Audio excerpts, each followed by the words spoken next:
I knew something was wrong the moment the pills turned pink. For years, my blood pressure medication had been a dull beige, chalky, bitter, ordinary. But the ones in my weekly pill box this morning were pink, smooth, shiny, a different shape. I stared at them, trying to remember if maybe the pharmacy changed manufacturers, but they hadn't sent a notice, and I hadn't missed a refill. I knew what I'd been taking. My name is Nancy Henshaw. I'm 74, and I'm not a fool. Still, I swallowed them. I always did what I was told, especially since the stroke 3 years ago, when everything changed. When my son Michael and his wife Brianna moved me into their guest room, rearranged my kitchen, took over my mail. For my safety, they said. Brianna especially. "We just want to take care of you, Nancy." She'd smile. But it was never a warm smile. It was the kind that ended at the corners of her mouth, not in her eyes. I sat by the window after breakfast, watching the oak leaves tremble in the breeze. I used to feel sharp in the mornings, even after the stroke. But lately, my mind felt muddy. I'd sit down to write a grocery list and forget what I came into the room for. I'd fall asleep in the middle of the day, waking up with my neck at a strange angle and no idea how long I'd been out. At first, I thought it was just age, or maybe the weather, or maybe just sadness. I'd lost my husband, my home, and bit by bit, myself. But today, with those pink pills in my stomach, something shifted. Brianna came in mid-morning, holding a stack of folded laundry and her ever-present mug of green tea. She was 39, thin in that tight, drawn way some women get when they're always thinking about calories. Her hair was perfect, her lashes darker than they used to be. I once tried to compliment her. "You look very polished." She heard it as judgment. I never tried again. "Did you take your meds?" she asked, not looking up from her phone. "I did," I said, "though they look different." "Same ingredients, just a different brand," she answered quickly. Too quickly. "Cheaper with the new insurance." I nodded, but my stomach tightened. She didn't work in healthcare. She wasn't a pharmacist. She was a personal coach and whatever that meant. And yet, somehow, she was the one managing my prescriptions. After she left, I went to my drawer, where I used to keep my pill bottles, locked. Now I was only allowed the weekly organizer. "Too many bottles are confusing, Nancy," Brianna had said. "We'll do it for you." At the time, I was grateful. I'd just come home from rehab. Everything was overwhelming. I didn't realize what I was giving up. I sat on the edge of the bed and felt something unfamiliar settle into my bones. A kind of quiet, measured anger. Not the loud kind. The slow burning kind that starts in your spine and makes your hands still. The rest of the day passed like a film, with the sound turned down. Brianna worked in her office upstairs. Michael came home late, gave me a distracted kiss on the head, and asked how I was feeling. "Fine," I lied. Because what was the point of saying otherwise? That night, I couldn't sleep. I kept thinking about the pills, about the way my hands had started to tremble when I buttoned my blouse, about how Brianna had insisted I stop driving, about the doctor's visits I no longer attended. "We'll just renew your prescriptions online, Nancy. No need for all that hassle." I got up around midnight and walked, barefoot, to the kitchen. The house was dark, silent. I opened the refrigerator. Inside, neatly labeled in Brianna's handwriting, were her supplements. Hair, skin, nails. Energy support. Probiotic blend.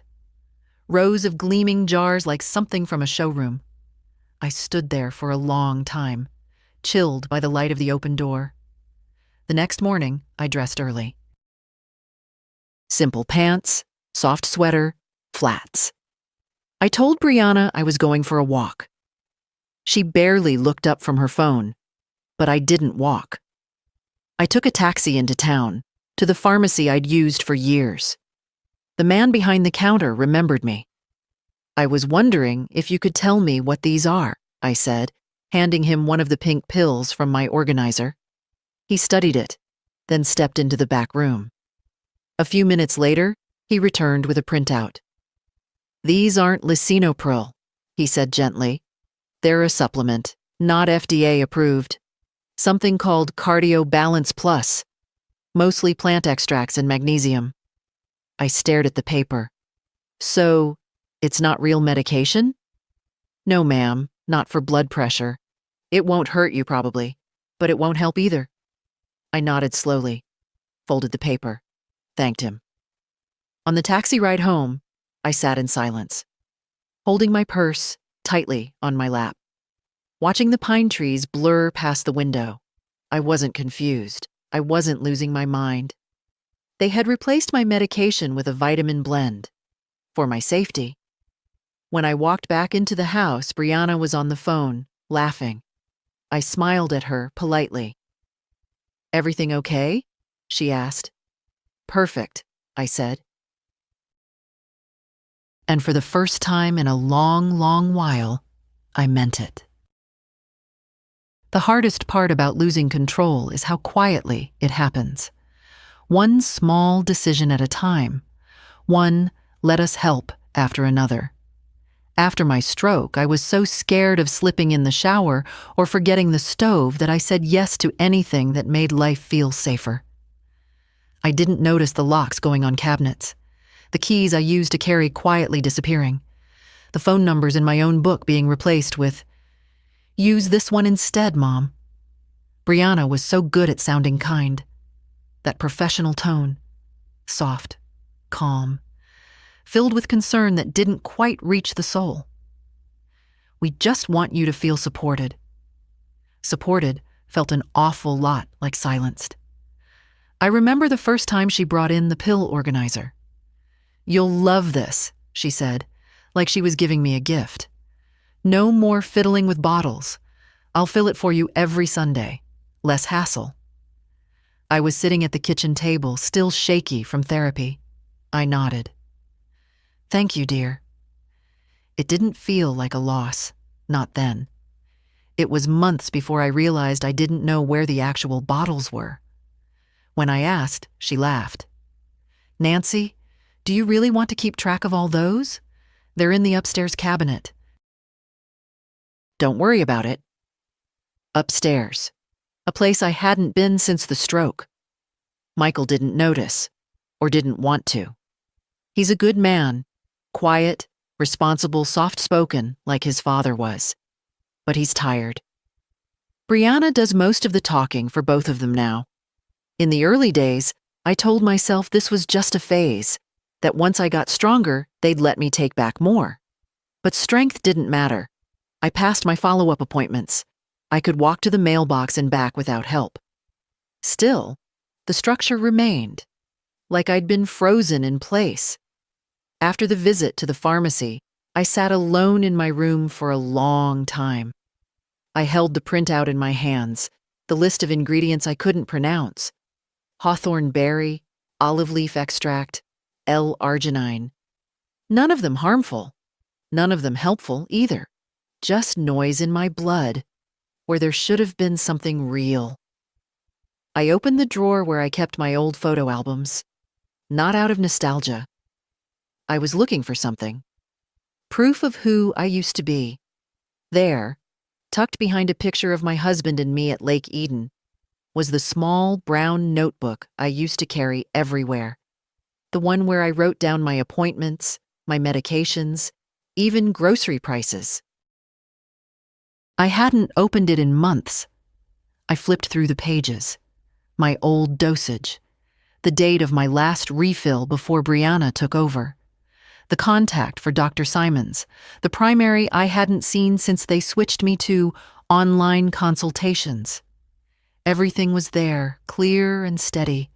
I hadn't imagined any of it. That night, while Brianna was in the bath and Michael was watching something on his tablet with headphones on, I crept into the upstairs hallway. My legs protested, but I made it, quiet as I could.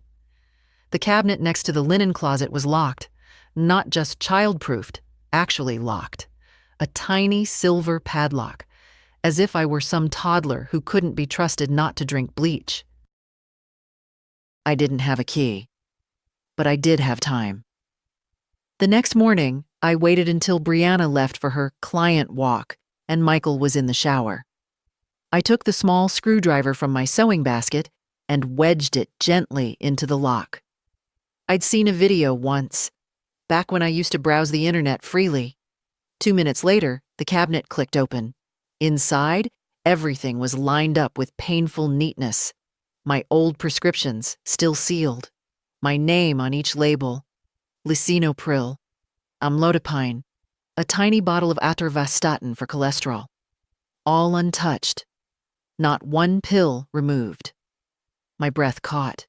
She'd never intended to give them back to me.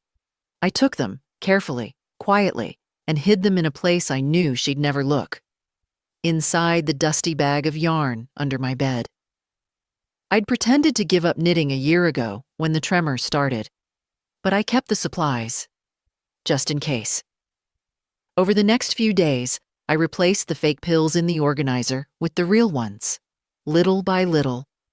I wanted to feel what it was like to live in my own body again. And slowly, I did. The fog began to lift. My heartbeat steadied.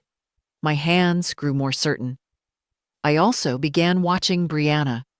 She had her own rituals. Protein shakes in the morning. Half an hour of intentional silence where no one was allowed to speak to her. A shelf full of beauty supplements labeled with her name in gold marker. "These are expensive," she once told me. "Formulated just for women in their 30s. My skin is my brand." She took them religiously. 6 pills every morning. Washed down with lemon water and smugness. That's when the idea began to form. Not revenge. I don't believe in revenge. But there is something to be said for perspective. One afternoon, while she was on a video call in the living room, I slipped upstairs, swapped the labels on 2 of her vitamin bottles. She never counted her pills. She trusted the look of the bottle, the brand. I placed some of my old medication inside, the one marked Glow Boost Elite, a few tablets of atorvastatin, a dose or 2 of metoprolol, safe in the right hands, under guidance. Mild enough in small amounts to cause only drowsiness, sluggishness, a little confusion. Just enough to make her feel like me. The next morning, she didn't say good morning, just sat at the table, staring at her tea. "You all right?" I asked. She blinked, as if the question took a moment to reach her. "Didn't sleep well," she muttered. "Head feels thick." I sipped my coffee. "Probably the weather." It didn't take long before the house began to shift around her. By Thursday, Brianna was stumbling over words. She kept calling the dog by the wrong name, and we didn't have a dog. She snapped at Michael over dinner about the thermostat being set to 12. He stared at her. "It's 70, Brie." But she looked unconvinced, and I just sat there, hands folded neatly in my lap, watching the scene unfold like a quiet play I'd already read the ending to. I'd returned fully to my medications 3 days prior. The difference was striking. My head no longer felt like it was full of static. I could track time again. I could smell the difference between soap and detergent. I could finish the newspaper crossword, not just start it. Everything that had felt slippery began to return to form, but I didn't let on. "You seem sharper," Michael noted one morning, glancing over his coffee. "You're getting around better, too." "Rest helps," I said simply. Maybe I turned a corner. He smiled, distracted, already checking his phone. He didn't see the truth behind my eyes. He didn't ask. Brianna, on the other hand, was unraveling by degrees. Not dramatically. Not yet. but her hands had started to twitch. She burned the soup on Wednesday, which was unusual. She'd prided herself on consistency, schedules, performance. Now she couldn't remember if she'd taken her supplements or not. I made sure she did. Every morning, I handed her that swapped bottle myself. "Don't forget your Glow Boost," I'd say sweetly. And she'd nod, distracted, swallowing it down with her lemon water. By Friday, she was late for her client sessions. Her sentences had holes in them. She went upstairs to fold laundry and came back empty-handed. She stared at the washing machine like it was a stranger. I followed her sometimes, not out of malice, out of curiosity. It was like watching someone grope through fog, not understanding why the air had turned thick. I knew that feeling. I'd lived in it for months. Now she walked in it, disoriented, frustrated, frightened in ways she wouldn't admit. And still, she never once asked me how I was doing. Not once. Michael noticed the changes, of course. You can't live in a house with someone and not see their edges start to fray. But he chalked it up to stress. "She's got a lot on her plate," he said one evening while we were watching the local news. "New clients? That presentation next week?" I didn't reply. I let him fill the silence with excuses. That night, I heard them arguing through the floorboards. Her voice was high, panicked, nearly shrill. "You don't understand," she said. "My mind isn't working." "You're tired," Michael said, calmer. "You've been burning the candle." "I'm forgetting things," she snapped. "Simple things. I couldn't remember how to open a Google Doc today. I stood at my computer like I was 80. I pressed my lips together in the dark. No need to say it out loud. The next morning, Brianna didn't come downstairs. Michael said she had a migraine. I made coffee and took my pills, my real pills, and wrote in my little brown notebook like I used to. 10:12 a.m. No Brianna.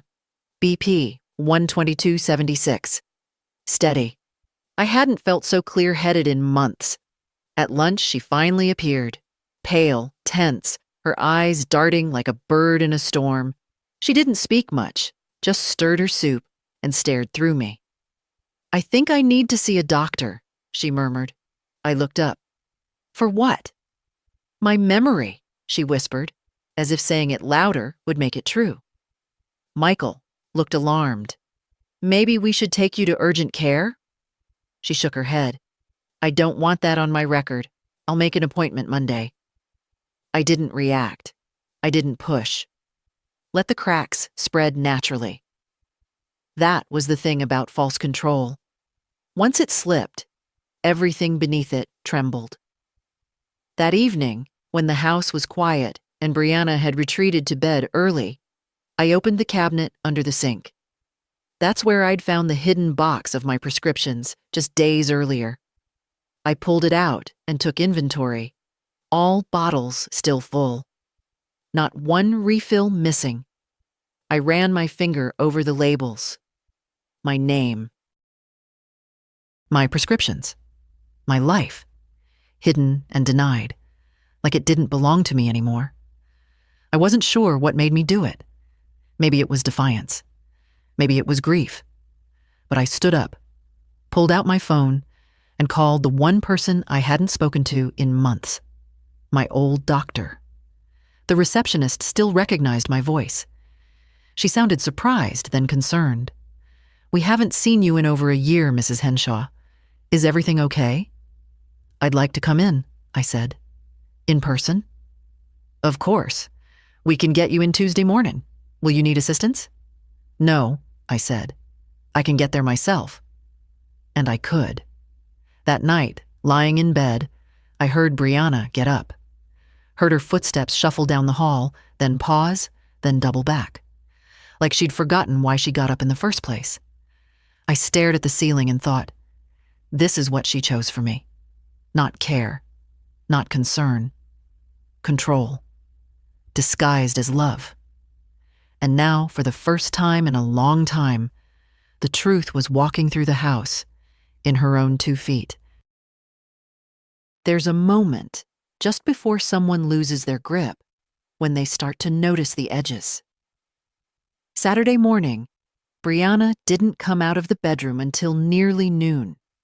She moved slowly, like her bones didn't fit right anymore. She didn't speak to me, just wandered to the fridge and stared into it for a long time, her fingers twitching against the door. "Can I help you find something?" I asked gently. She turned, startled. "No, I forgot why I came in."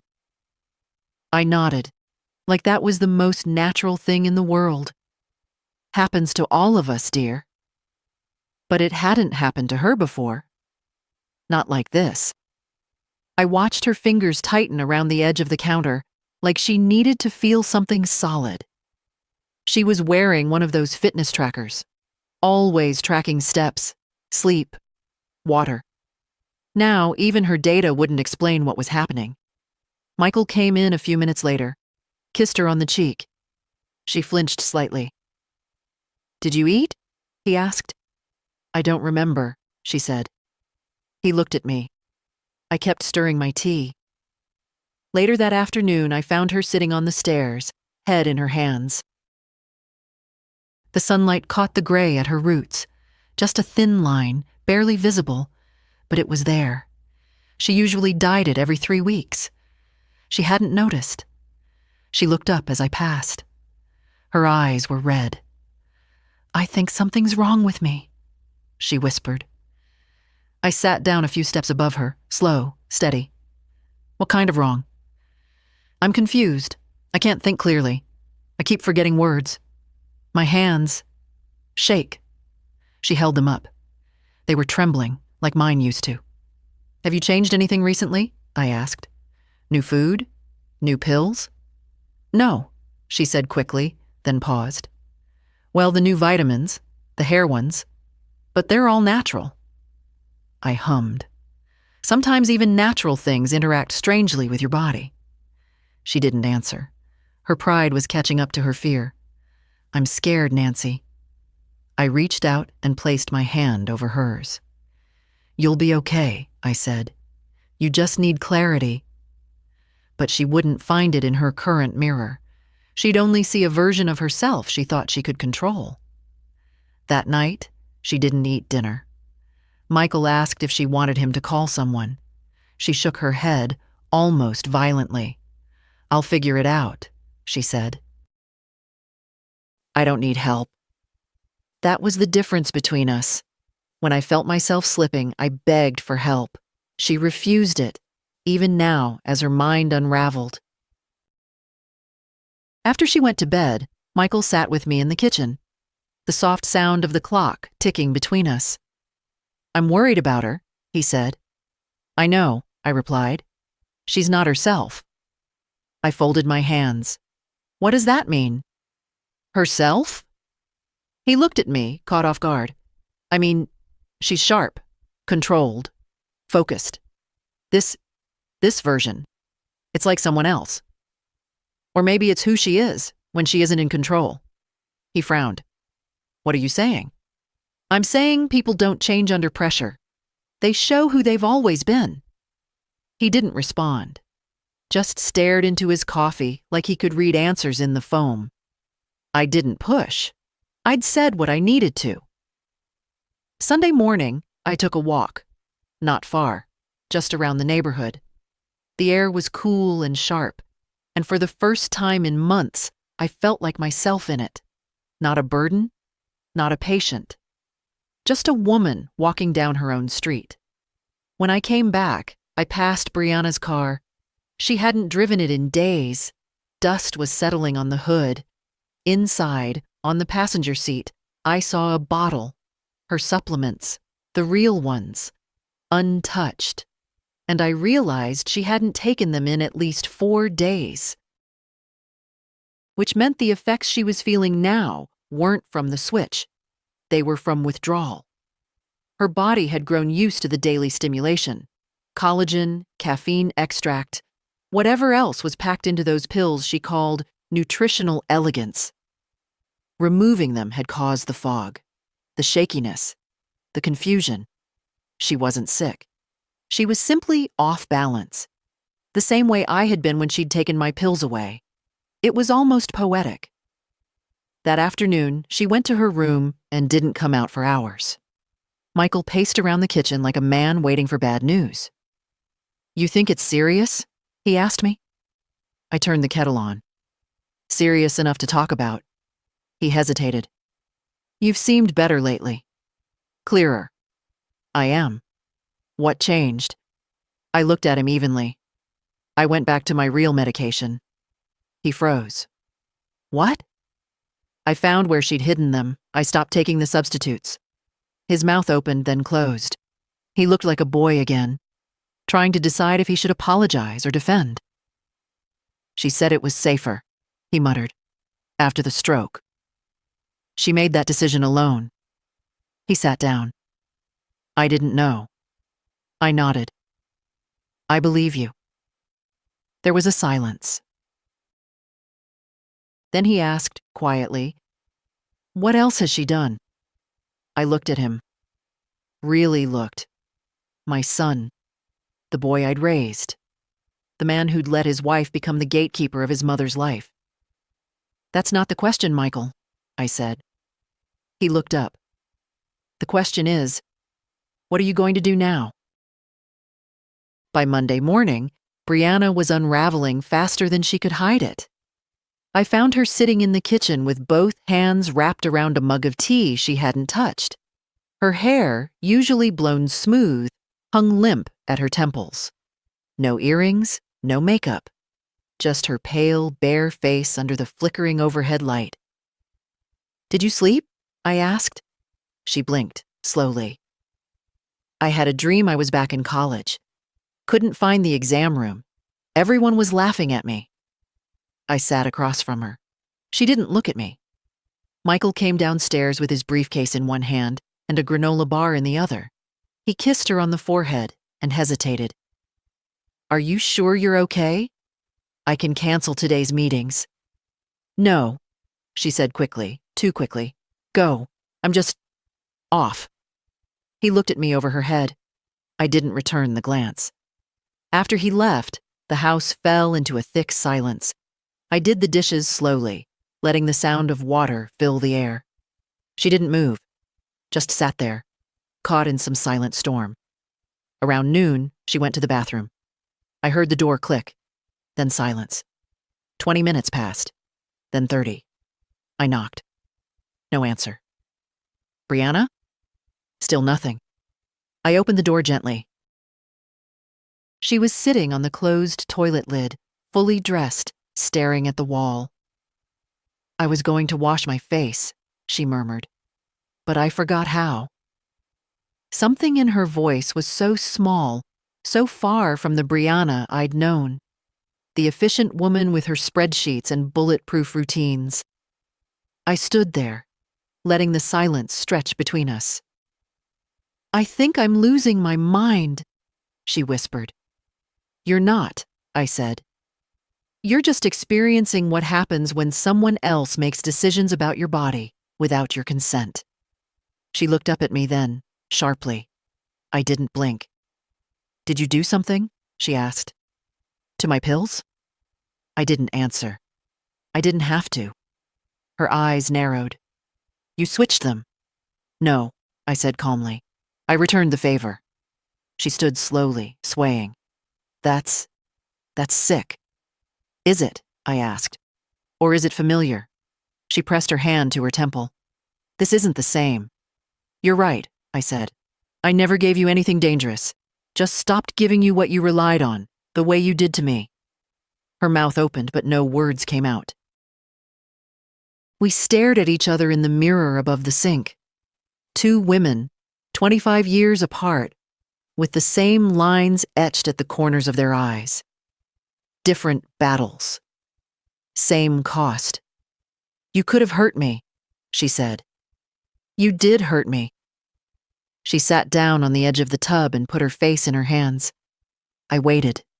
No gloating. No revenge. Just silence. "I thought I was helping you," she said, muffled. "No, you thought you knew better," I corrected. You decided that my judgment no longer mattered, that my voice didn't count, that aging means surrendering. She didn't argue. I lost myself for a while, I continued. I let you make the rules. I thought I was being grateful. But now I see what I gave away. I didn't mean to control you. But you did. She looked up, her eyes rimmed red. So what now? I looked around the room. Her expensive skincare lined the counter. The mirror was speckled with water spots she hadn't cleaned in days. The little signs of a woman no longer in command of her world. You go to the doctor, I said. You get a full panel and you be honest.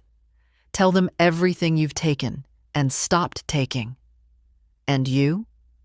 I've already made my appointment, I said. Tomorrow morning. She swallowed hard. Does Michael know? He knows enough. We sat in silence again, surrounded by the quiet hum of the house. Finally, she asked, "Why didn't you just talk to me?" "I did," I said. "You just weren't listening." That evening, she went to bed early again.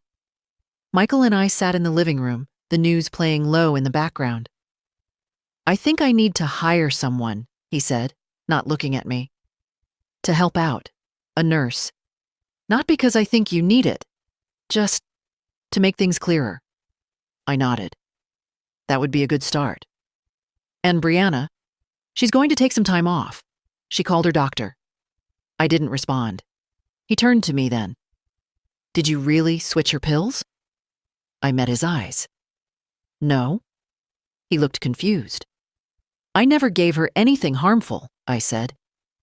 "But I let her feel what it's like to live in uncertainty, in fog, to have your body drift away from your will. That was already happening to me, long before she noticed." He didn't speak. "She'll be fine," I added. "But she'll never forget it. And neither will I." By Tuesday morning, I was sitting in Dr. Simon's office for the first time in over a year. The nurse looked at me twice when I walked in alone. "You're not with your daughter-in-law today?" "No," I said, calmly placing my purse on my lap. "Not today." Dr. Simons was slower than he used to be, but his mind was still sharp. He scanned my chart, then looked at me over the rim of his glasses. "It's been a while, Nancy." I nodded. I wasn't sure if I was allowed to come on my own anymore. He blinked, confused. "What do you mean?" I took the folded pharmacy printout from my purse and laid it on his desk. "This is what I've been taking for months." He read it, slowly. When he looked back up, his face was different. Not just confused, appalled. "This isn't medication." "I know." "Who gave you this?" "My daughter-in-law. She manages the pill organizer. She said it was safer than my prescriptions." He leaned back, exhaled. "You've been off lisinopril, amlodipine, and atorvastatin for how long?" "At least 4 months. Maybe more." He rubbed his temples. "Jesus, Nancy." "I found my real prescriptions in a locked cabinet." He didn't say anything for a moment. Then, "You seem lucid." "I am. You weren't before." "I know. We did the usual. Blood pressure, reflexes, memory recall. I passed all of it, with numbers that surprised even him." "I'm not dying," I said flatly. "I'm recovering. You should have come sooner." "I wasn't given the choice." He typed something into his computer. "I want to run a full workup. Blood panels, kidney function, just to be safe." "Fine." As I got up to leave, he stood too. "Nancy, what happened to you? That wasn't just neglect. That was medical interference. And if your family doesn't see it that way—" "I'm handling it," I interrupted. "My way." He paused. "Good." When I got back home, Brianna was in the kitchen in sweatpants, staring blankly into a half-empty fridge. "You went out?" she asked. "I had a doctor's appointment." She flinched slightly. "Without telling anyone?" "I didn't know I needed permission." Her mouth twisted, like she wanted to say something biting, but couldn't find the words. That alone told me the tide had changed. Michael came home early that day. He seemed quieter, more cautious around both of us, like he was trying to track invisible lines and not cross any of them. After dinner, he sat with me on the porch while the sun slipped down behind the trees. "I've been thinking," he said, "about everything." I said nothing. "I let it all get too far," he admitted. "I didn't see it, or I didn't want to." "Maybe both," I said. He nodded. "I don't know how to fix it." "You start by not assuming I need fixing." He winced. "Fair." We sat in silence for a while. The porch creaked. A breeze picked up. For the first time in years, I didn't feel like the person waiting to be told what to do. I was just someone watching the light change, with no one else's permission required. The next morning, Brianna didn't come downstairs. Michael found her lying on the bathroom floor, not unconscious, but still, blank-eyed. I stood at the doorway while he knelt beside her. "Call someone," I said. He looked up. "Who?" "A doctor, a therapist, anyone she'll actually listen to."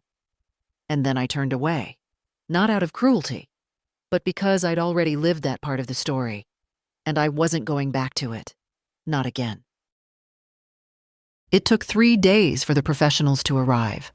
A private nurse first, mild, competent, with a clipboard and soft sneakers. She moved through the house quietly, like someone taught to cause no ripples. Brianna didn't argue. She barely spoke. Just nodded when asked if she'd eaten, if she remembered the date, if she could spell world backwards. She got it wrong. Michael followed the nurse around like a shadow. He kept repeating phrases like, "This is temporary," and "She just needs rest." I didn't correct him. I wasn't there to soothe him anymore. The next day came the psychiatrist. Young, direct, polite. He met with Brianna upstairs for almost an hour. When he left, he stopped by the kitchen where I was slicing apples. "Ms. Henshaw, I just want to tell you, she's experiencing something called rebound fog. Not uncommon when people abruptly stop high-dose supplements they've depended on for years." I nodded, not looking up. I assumed as much. He hesitated. "She also mentioned she's been under a lot of stress. Managing your care," she said, "that it's been overwhelming." "She created that system," I said, still slicing. "I never asked for it." He didn't reply. By Friday, Brianna was walking more steadily, but her eyes were different. Duller, like something inside had gone quiet. She avoided me. No more passive-aggressive smiles. No more controlled cheer. Just silence. A kind of defeated, low-burning silence. Michael tried to smooth the air between us. He made dinner twice that week. Nothing fancy, just soup and sandwiches. But he set the table like it mattered. He asked me questions about my garden, about my favorite books. Things he hadn't asked in years. It was something. A small something. But I wasn't rushing to hand him back trust just because he remembered how to look at me. That weekend, I called a lawyer. His name was Daniel Hoyt, mid-50s. Firm handshake. He came to the house at my request. We met in the dining room while Brianna napped upstairs and Michael pretended not to be listening from the hallway. "I want to revoke any power of attorney Brianna holds," I said first. He nodded. "We can do that. And I want to reinstate full control over all medical and financial decisions." "Of course." He pulled out the paperwork. I signed without hesitation. Then I handed him a small folder with my updated will, written quietly the month before, when I'd started to see the end of this path. "I've made changes," I said. "Michael gets what's fair, but not until he's learned to stand without me." Mr. Hoyt didn't ask questions, just made the notes. "And I'd like to create a trust," I added, "for someone who hasn't tried to erase me." He looked up. For my granddaughter. From my daughter. Claire. He nodded. Do you want that noted today? Yes, all of it. We finished the paperwork in under an hour. Before he left, he paused. I work with a lot of families, he said. Most stories aren't as clean as people pretend. But you're the first I've met who waited this long to claim her voice? I smiled, tired but steady. Sometimes we're taught that silence is the same as love. He nodded. It's not. After he left, I went to my room, pulled out the scarf I hadn't worn in years. The blue one, soft wool, frayed at the ends. The one my husband bought me our last winter together. I wrapped it around my shoulders and looked at myself in the mirror. There she was, the woman I'd forgotten. Still standing. Still here. Brianna started speaking again on Sunday. Not much, and not well. But the silence cracked. It began at breakfast. I was slicing peaches at the counter. She entered the kitchen in her robe, hair unwashed, her feet bare against the tile. For a second, she looked like someone else. Not the version of her that ran the house like a spreadsheet, but just a woman, worn down, unsure of where she'd gone wrong. I remember the first time I saw you, she said suddenly, without preamble. At Michael's graduation. I didn't look up. You were wearing a green dress, I remember. She hesitated. You brought him a pen for his new job. Engraved, I said, with his initials. Silence again. I thought you were soft, she said. This time I looked at her. You thought I was weak, I corrected. She didn't deny it. I grew up watching my mother fade into nothing, she said. No control, no opinions, just cooking and being quiet. I swore I'd never live like that. So you made sure no one else could either. She flinched at that, but didn't argue. I didn't mean to erase you, she said. I thought I was helping. You thought control was care. She nodded slowly. I don't know who I am without routines. That's not my problem to solve. Her lips tightened. I could see it was hard for her, speaking without having the last word. But she was learning. That afternoon, Michael called a family meeting. Just the three of us. No nurse, no therapist. Just us, around the dining table where we hadn't sat together in weeks. He looked tired. Not the kind of tired you fix with sleep. The kind that comes from too many years of deferring. I've spent the last few days thinking, he began, folding his hands. I need to say some things. So do you. Brianna sat across from me, silent. I let things happen, he said. I thought I was keeping peace, but I wasn't. I was avoiding discomfort. No one interrupted. You didn't deserve what happened, Mom. I know, I said. I'm sorry. He didn't expect forgiveness. That's what made it almost believable. Brianna cleared her throat. I'm sorry, too. I looked at her. For what? She paused. For assuming I had the right to decide what your life should look like. I nodded. That's a start. Michael exhaled, relieved, like a weight had shifted. I've contacted a senior care advocate, he said. Not for moving out. Just someone to help sort what you want. What independence looks like for you. Good, I said, because I already have a lawyer.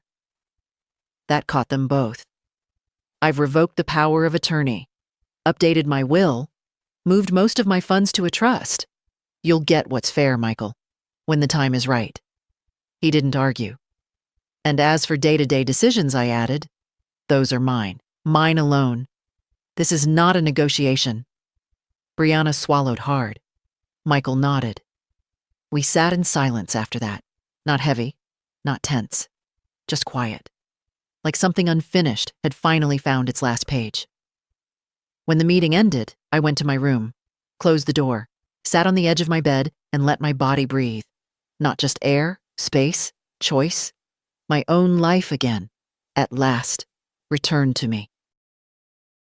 It's strange how quickly peace begins to feel like a room you forgot was in your own house. By Monday, the air inside the home was different. Not warmer, not yet, but still. Settled. As if everyone had decided to stop pretending they knew best. Brianna stayed quiet. She moved slower, more deliberate. She no longer made smoothies at 6 a.m. or dictated the grocery list. She hadn't opened her laptop in 4 days. Sometimes I'd catch her standing at the window, hands clasped in front of her like someone waiting to be told where to go. But no one was telling her anything anymore. Michael kept his distance, careful with his tone, choosing words like a man stepping through snow over ice.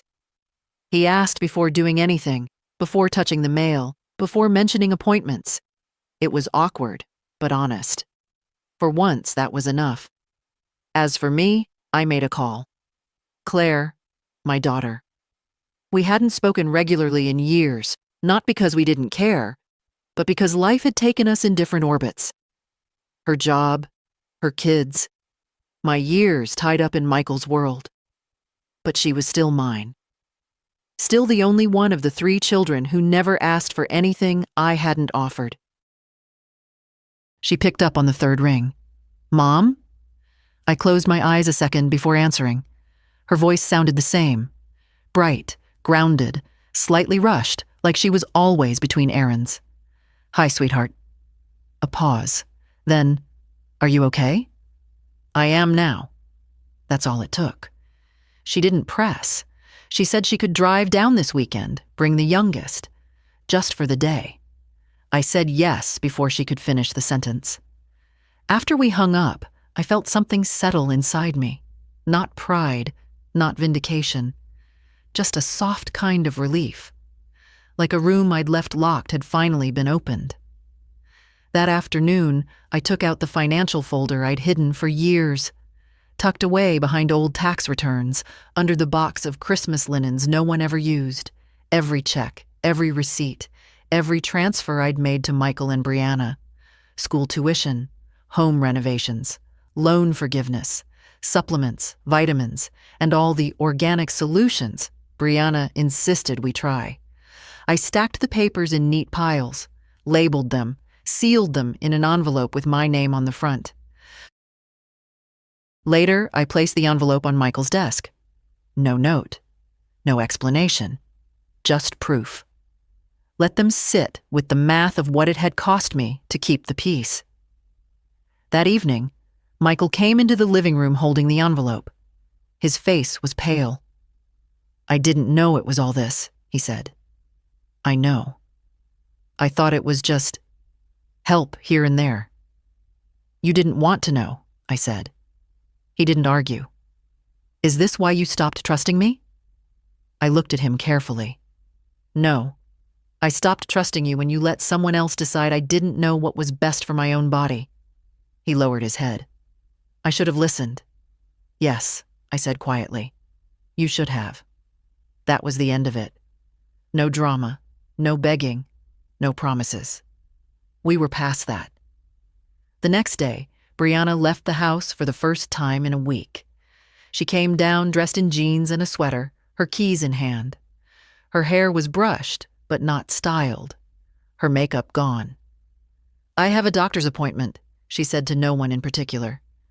I didn't respond. She lingered a moment by the door, then said, without looking at me, "Thank you for not ruining my life." I sipped my tea. It wasn't mine to ruin. She nodded, then left.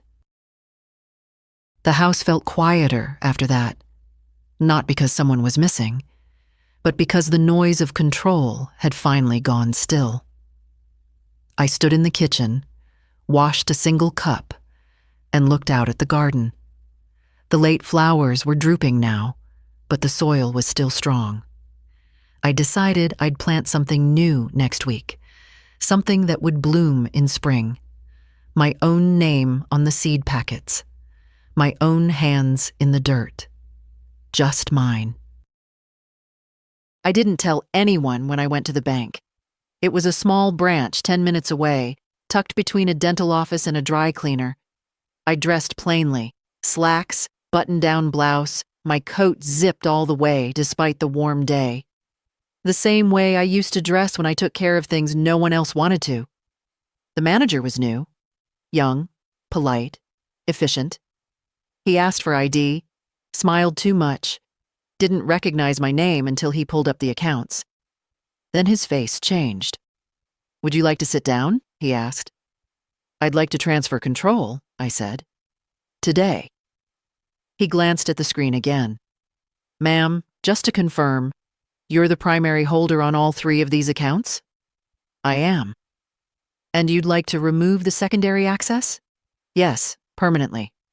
He didn't argue, just typed, printed, slid forms across the desk. I signed them slowly, one by one, line by line. With each stroke of the pen, I felt something release. Not anger, not even grief, just weight. 30 minutes later, I walked out of that building, feeling 20 pounds lighter.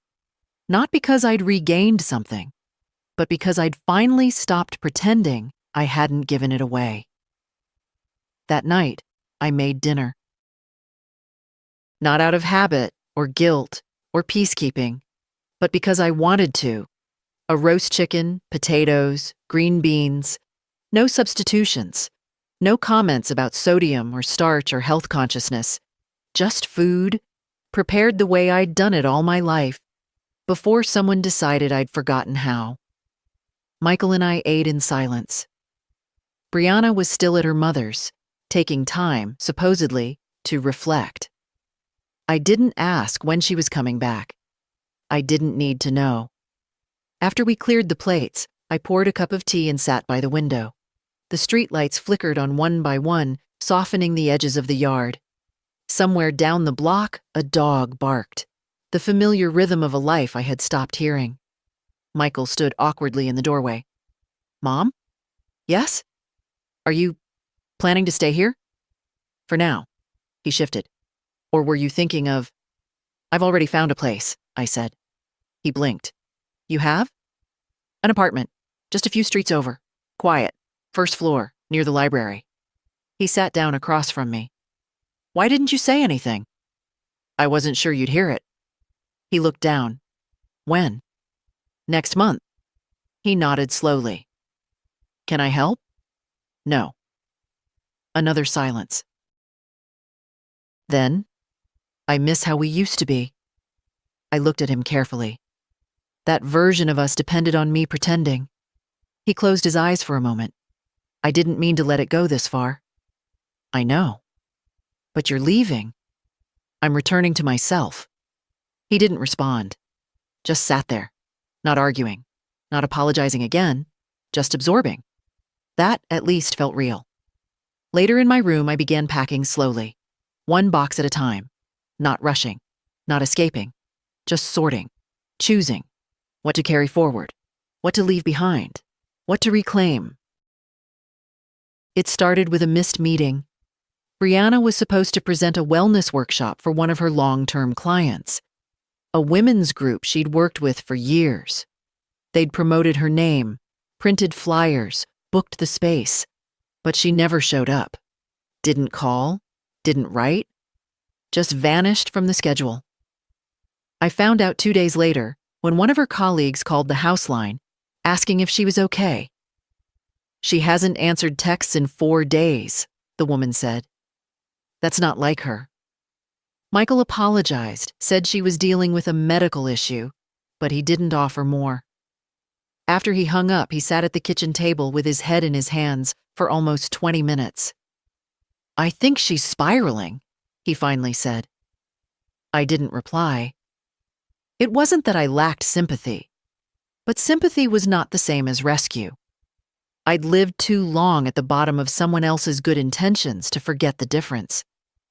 "She won't talk to me," he added, "because she knows you can't fix it." He looked at me. "Do you think I caused this?" "You didn't cause it," I said, "but you built the house she came undone in." He didn't ask what I meant. He knew. The next day, Brianna came home. I heard the car before I saw her, the low, steady hum of tires on gravel. She came through the door slowly, her bag slung over one shoulder. No dramatic entrance. No explanation. Just a woman returning to a place that no longer bent around her. Michael stood, uncertain whether to hug her. She brushed past him gently and went straight to the guest room, the room I was preparing to leave. We didn't speak until the following morning. She knocked on my door, hesitated, then stepped in without waiting for an answer. "You're really going?" she said. Not a question. "Yes." She looked around. Boxes stacked by the wall, books, photos, my red coat draped over the chair like an old friend waiting patiently. "I thought you'd stay," she said. "I thought you'd let me." She nodded slowly. "I didn't understand," she said, "what it felt like." "No," I agreed. "You didn't." "I'm sorry." I didn't answer. "I've been tired for a long time," she said. But I kept pushing. I thought if I controlled every detail, I'd stay ahead of the fear. "What were you afraid of?" She looked at me then, really looked. Losing myself. I nodded. "So you buried mine instead." She sank into the chair across from me. Not defensive, not collapsed, just present, for the first time. "I've been having panic attacks," she said, "and I don't trust myself anymore. I can't tell what's real. I forgot simple things. I stood in the bathroom last week and couldn't remember how to brush my teeth." "I know." She exhaled. "The pills I took. What were they?" "Mine." "And you knew they'd do this to me?" "No. I knew what I was like without them. I thought you deserved to understand the shape of that silence." She nodded slowly. "I hated you for it. And I still think about what could have happened." "So do I." Another silence. Then she asked, "How did you come back from it?" I looked at her. This woman who had rewritten my life into a schedule, a supplement plan, a safety protocol. I remembered who I was before everyone else had an opinion. She didn't speak, just sat with that. Before she left the room, she paused by the door. "I might not deserve it, but I hope one day we can start again." I didn't promise anything. That was the difference now. No more promises, just decisions. My own. I moved out on a Wednesday. No big scene, no gathering of family, no photos of boxes stacked by the door or sentimental speeches about new beginnings. Just me, the movers, a quiet key exchange, and a space that finally belonged only to me. The apartment was smaller than the house, but not cramped. One bedroom, wide windows, a little balcony that overlooked a row of maples just beginning to turn. The floors were old wood, with the kind of creaks that spoke rather than complained. The kitchen had just enough room for the essentials: my kettle, my mugs, the red Dutch oven I refused to give up. I unpacked slowly. Let the silence fill the rooms on its own terms. No one telling me when to eat, when to rest, what I'd forgotten. Just space.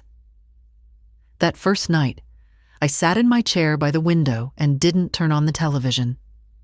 I listened to the building settle, to the distant hum of someone's dishwasher down the hall. I drank my tea and watched the last of the sun slide behind the trees. And I felt calm, not triumphant, not giddy, just calm. Michael stopped by the next day with a set of extra towels and a lamp I'd left in the garage. "You sure you don't want help setting up the Wi-Fi?" he asked. "I've got it," I said. He looked around, taking in the space like it was a stranger. "It's nice." "I think so." He stood awkwardly for a moment, then placed the towels on the counter. "Brianna's looking into therapy," he said. I nodded. She started a journal. She's trying not to control everything. I didn't answer. She wants to apologize again. She already did. He exhaled. I think she thought it would fix something. It doesn't. He looked down. Are we okay? I studied him for a long moment. We're better than we were, I said. But we're not done. He nodded. That's fair.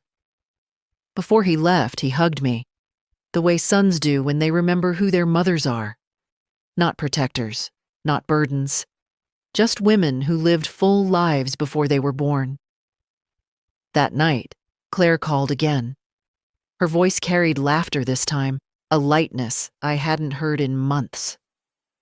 I showed Max the picture you sent, she said. He said your place looks like a movie set. Tell him I'll send popcorn. We talked for 20 minutes, about nothing urgent, just the small things that make a day feel real.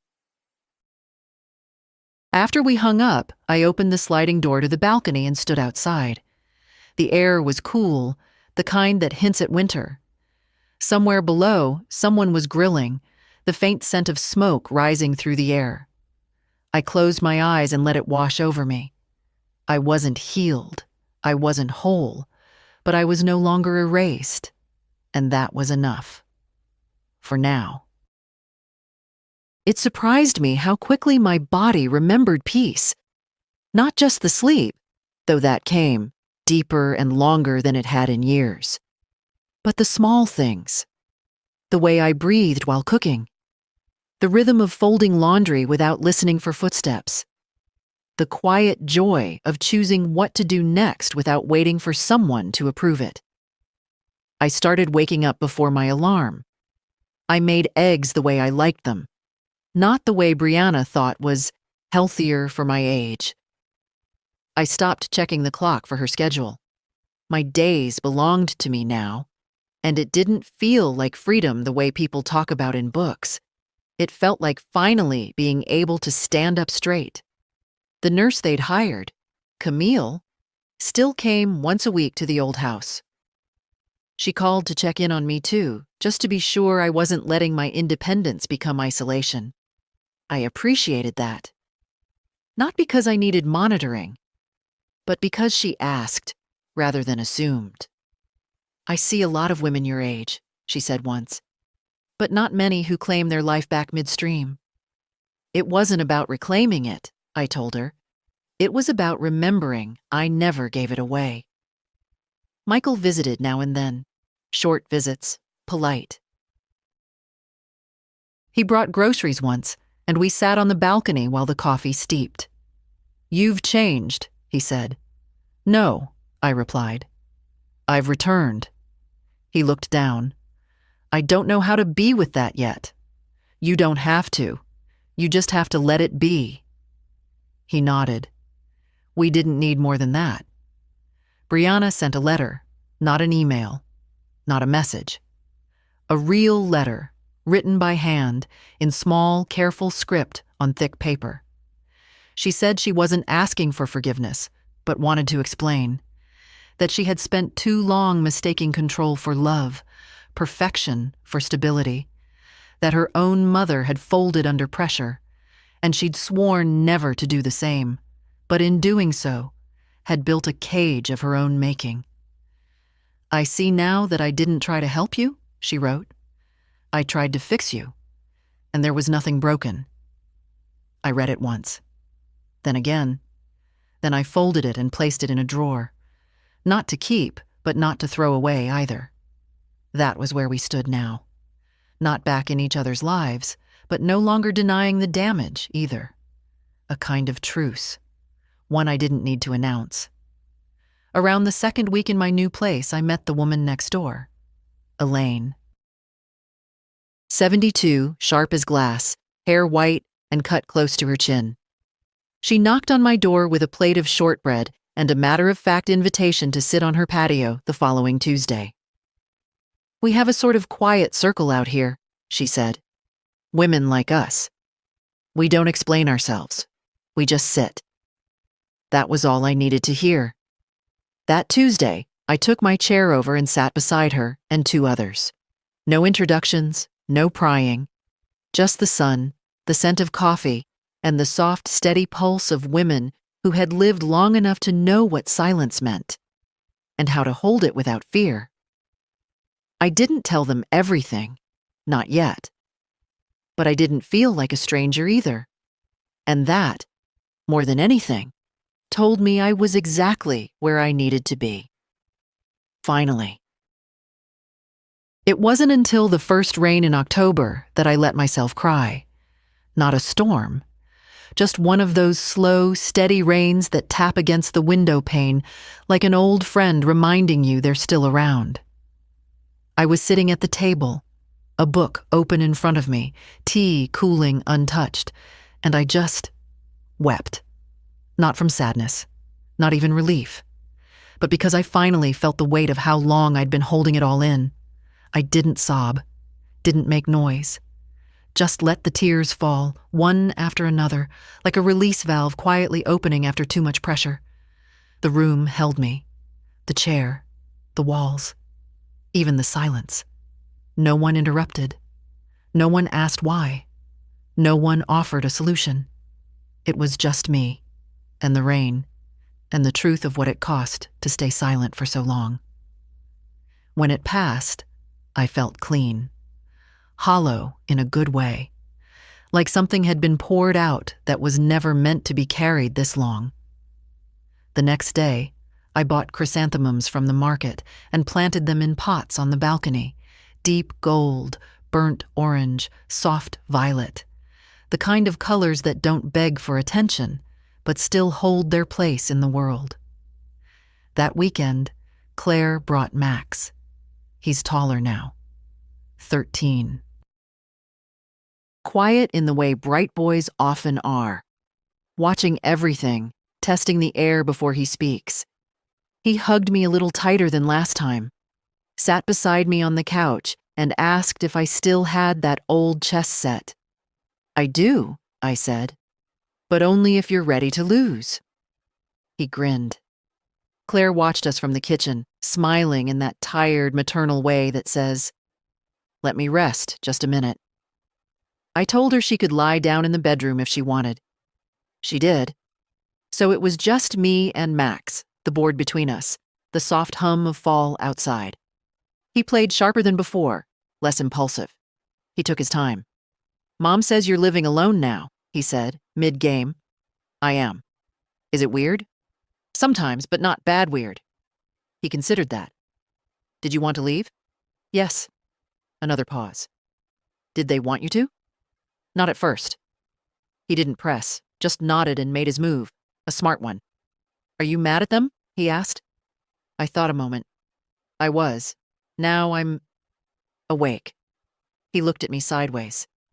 "That's not a normal answer." "No," I smiled. "But it's an honest one." He lost the game by 2 pieces, but didn't sulk. Just asked if I wanted to play again next time. When they left, Claire hugged me longer than usual. Her hands were cold from carrying groceries, but her face was warm. "I'm proud of you," she whispered. "I'm just late to the party," I said. "You're right on time." That night, I lit a candle. Just one, small and steady.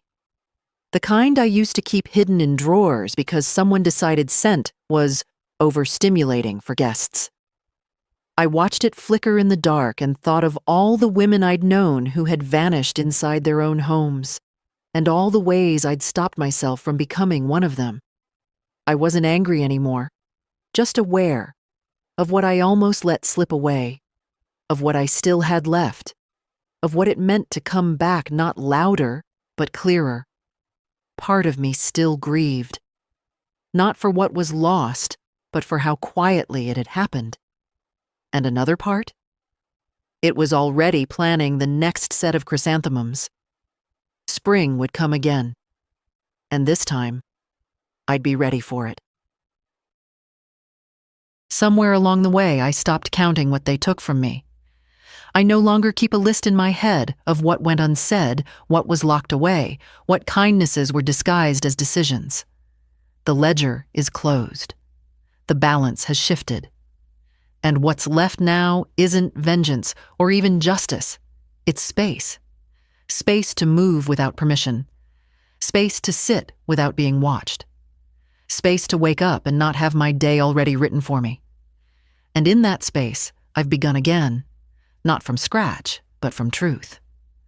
The women on the patio next door, Elaine, Ruth, Marianne, we sit together now every Tuesday without fail. Sometimes we talk. Sometimes we don't. Sometimes one of us brings soup. Sometimes someone just cries and no one rushes to fix it. We are not looking for solutions anymore, just company. And sometimes that's more than enough. Brianna wrote again. This time, she sent a book. A collection of essays about control, caregiving, boundaries. She tucked a note inside. Page 117 reminded me of you. I read it. It did. But I didn't write back. Some forgiveness takes time. Michael visits once a week. He asks real questions now. He's quieter. He listens. He's trying. And I can see the shape of the boy I raised still flickering in the man he's trying to become. That's something. Claire comes more often. We sit and fold laundry together like we used to when she was a teenager and thought the world might swallow her whole. She says things like, "I'm glad you didn't disappear, Mom."